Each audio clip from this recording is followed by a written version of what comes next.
بسم الله الرحمن الرحيم الحمد لله ثناء الله والصلاة والسلام على رسول الله ما بعد السلام عليكم ورحمة الله وبركاته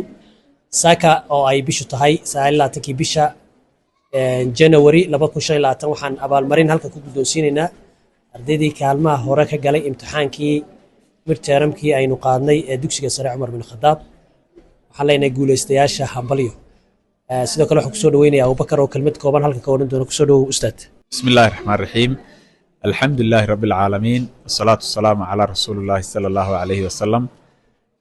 أولا waxay mahadoodan u sugnaatay Ilaahay noo suura geliyay inagoo caafimaad qabnayna isugu nimaadno dugsiyada Umar bin Khattab gaar ahaan dugsiga sare oo maanta aynu u joogno sidoo maamula Jaabir Baaw sheegay munaasabada abaalmarinta ardaydii kaalmaha hore ka gashay imtixaankii midtermka ahaa ama termka hore oo runtii dadaal iyo muujiyay juhdi badan marka waxaan leenahay ardayda dadaalka halka ka sii wada bismillah awalan ilaahay mahadsan subhanahu wa ta'ala inoo qalaaday inaan saxaafad qabna nagu soo dhamaato mar labaadna waxa mahadas kale dhamaan macallimiinta maamulka dugsiyada Umar bin Khattab inta hadaan maalin ka imaado magacaygu waa Roblikeeti Cabdi oo ka tirsan hormuudka iskuulka fasalka 4 runtii aad baan ugu faraxsanahay inuu ilaahay naga dhigay dadka kaalmaha hore ka galay fasalka hadaan ardayda hal dardaaran siyo maadaama aan anagu nahay last year ama sanadkii ugu dambeysay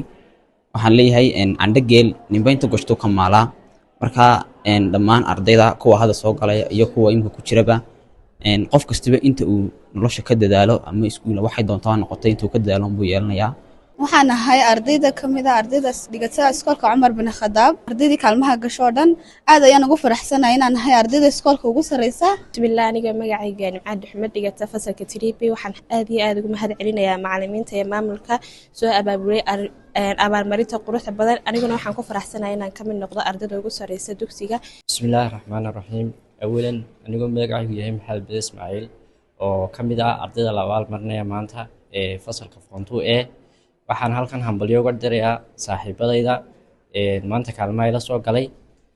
sidoo kale waxaan u hambaleynayaa dhammaan ardayda maanta la abaalmariyay ee galaasyadooda kaalmaha u galay magacaygu waa Xamse Cabdillaahi Sheekh Maxamed waxaan dhigtaa iskuulka Umar bin Khattab fasalka form 3A noloshu kama soo hadho dadaal marka qof walba intuu dadaalo buu nolosha guul ka gaarayaa bismillah magacaygu waxa weeyaan Rayaan waxaan kamid ahay ardayda dhigata dugsiga Umar bin Khattab maanta waxaan hambalyo uga dirayaa ardayda dhan ee wada gashay kaalmaha dhamaantood bismillaahir rahmaanir rahiim anigoo magacaygu yahay Abdirashiid Maxamed Maxmed waxaan aad ugu faraxsanahay inaan ka mid noqdo ardayda ugu sareysay dugsiga Umar bin Khattab sidoo kale waxaan u hambalyeeyaa asxaabtayda kaalmaha ku xiga galay